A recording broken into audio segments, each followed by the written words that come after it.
রাতের অন্ধকার ছিল ঘন, চাঁদ আকাশে হালকা আলো ছড়াচ্ছিল, কিন্তু সেই আলো মাটিতে পড়ে অদ্ভুত ছায়া তৈরি করছিল। গ্রামের প্রান্তে একটি পুরনো বাড়ি দাঁড়িয়েছিল, যা অনেকেই এড়িয়ে চলত। বাড়িটা দেখলে বোঝা যেত যে বহু বছর কেউ এখানে বসবাস করেনি। জানালা ভাঙা, দরজা নড়বড়ে, দেয়ালের রং ক্ষয়ে গেছে।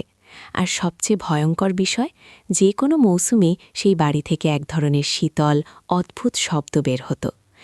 একদিন শহরের এক তরুণ, রিয়াদ নামের ছেলে, সাহস দেখানোর জন্য সেই বাড়িতে প্রবেশ করল। শুরুতে সবকিছু শান্ত মনে হচ্ছিল, শুধু পুরনো কাঠের ফাটল আর মাটিতে পড়ে থাকা ধুলো।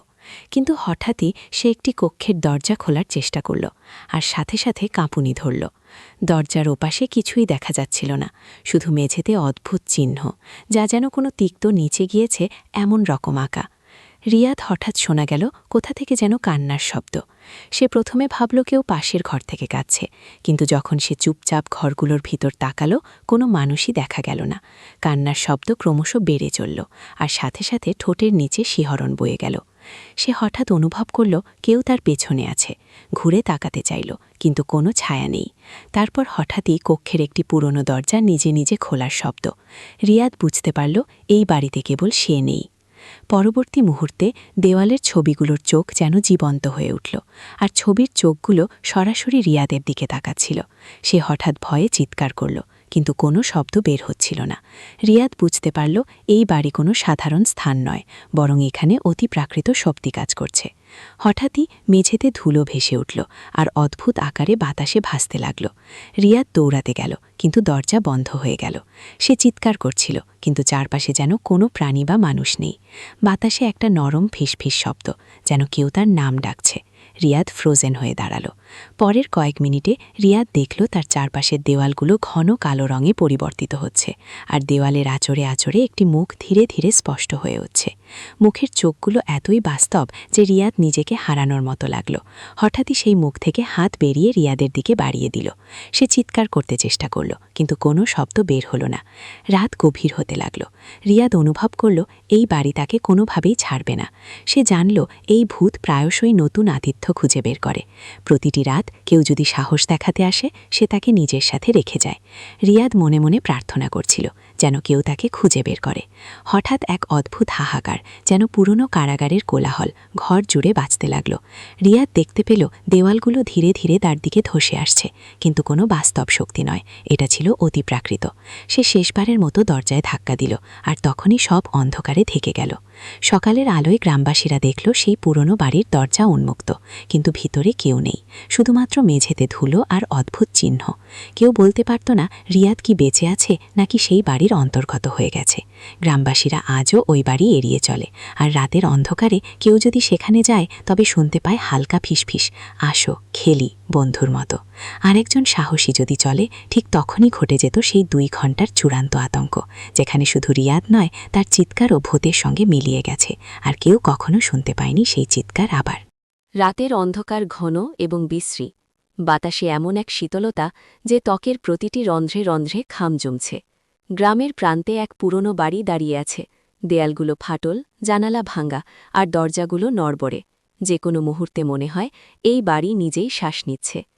রিয়াদ, এক তরুণ যে সাহস দেখাতে চায়, ধীরে ধীরে বাড়ির ভেতরে প্রবেশ করল। মেঝেতে ধুলো ভেসে উঠছে, আর তার পদচারণা শুনলেই মনে হয় যেন বাড়ি তার ওপর নজর রাখছে। প্রথম কয়েক মিনিট শান্ত মনে হলেও হঠাৎ দরজা খোলার শব্দ, যেটি সে নিজে খোলেনি, তার রীতিমতো ভয় বাড়িয়ে দিল। ঘরের এক কোণা থেকে নরম ফিসফিস শব্দ আসতে লাগল। শব্দটি এতই নিখুঁত, মনে হচ্ছে কেউ তার নাম বলছে। রিয়াদ তাকাল, কিন্তু ঘরে একা।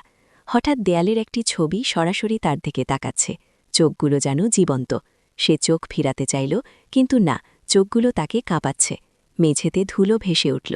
ধুলো কেবল ঘরেই নয়, মনে হচ্ছিল সে ঘরের মেঝে থেকে উঠে তার চারপাশে ঘুরছে। বাতাসের দিক থেকে হঠাৎ ঠান্ডা ঝাপটা এসে লাগল। সে অনুভব করল কেউ তার কাঁধে হাত রাখছে, কিন্তু ফিরে তাকাতে পারল না। ঘরটি ক্রমশ তার চারপাশে সংকীর্ণ হতে লাগল। দেয়ালগুলো ধীরে ধীরে সরাসরি তার দিকে এগোচ্ছে। রিয়াদ দৌড়ানোর চেষ্টা করল, কিন্তু মেঝে যেন তার পায়ের সঙ্গে লেগে আছে। হঠাৎ ফিসফিস আরও জোরালো হল, কেন দৌড়াচ্ছ? আমরা এখানে আছি। শব্দটি এতই জীবন্ত যে রিয়াদ চিৎকার করতে চাইল, কিন্তু কোনো শব্দ বের হল না। হঠাৎই কক্ষের সব আলো নিভে গেল। অন্ধকার এমন ঘন হয়ে গেল যে রিয়াদ নিজের হাতটিও দেখছে না। সে অনুভব করল দেয়াল থেকে ঠান্ডা স্পর্শ আসছে, আর সেই স্পর্শ যেন জীবন্ত। অনুভব করল কেউ তার চারপাশে দাঁড়িয়ে আছে। বাতাসে হঠাৎ চিলচিল করে কান্নার শব্দ। তবে কান্নাটা কোনো মানুষই নয়, এটি ভূতের কান্না, এমন যেটি হাড় কাঁপিয়ে যায়। রিয়াদ চোখ বন্ধ করে দাঁড়িয়ে রইল। সে বুঝতে পারল যদি সে চোখ খুলে তাকায়, মুখগুলো তাকে চূর্ণ করে দেবে। তারপর হঠাৎ মেঝেতে অদ্ভুত অন্ধকার ছড়িয়ে গেল। অন্ধকার শুধু মেঝেতে নয়, তার শরীরে ঢুকে যেতে লাগল। রিয়াদ অনুভব করল তার দেহ যেন নিয়ন্ত্রণ হারাচ্ছে। সে চিৎকার করতে চাইল, কিন্তু কোনো শব্দ বের হল না। প্রতি কয়েক মিনিটে দেয়ালের ছবিগুলো সরাসরি তার দিকে তাকাচ্ছিল। চোখগুলো ক্রমশ অদ্ভুত রঙের হয়ে উঠল, আর মুখগুলো হাসছে, এমন হাসি যা একেবারে মৃত্যুর অন্ধকার থেকে আসে। রিয়াদ চোখ বন্ধ করে পালাতে চাইল, কিন্তু কক্ষের দরজা নিজে নিজে বন্ধ হয়ে গেছে। রাত গভীর হতে লাগল।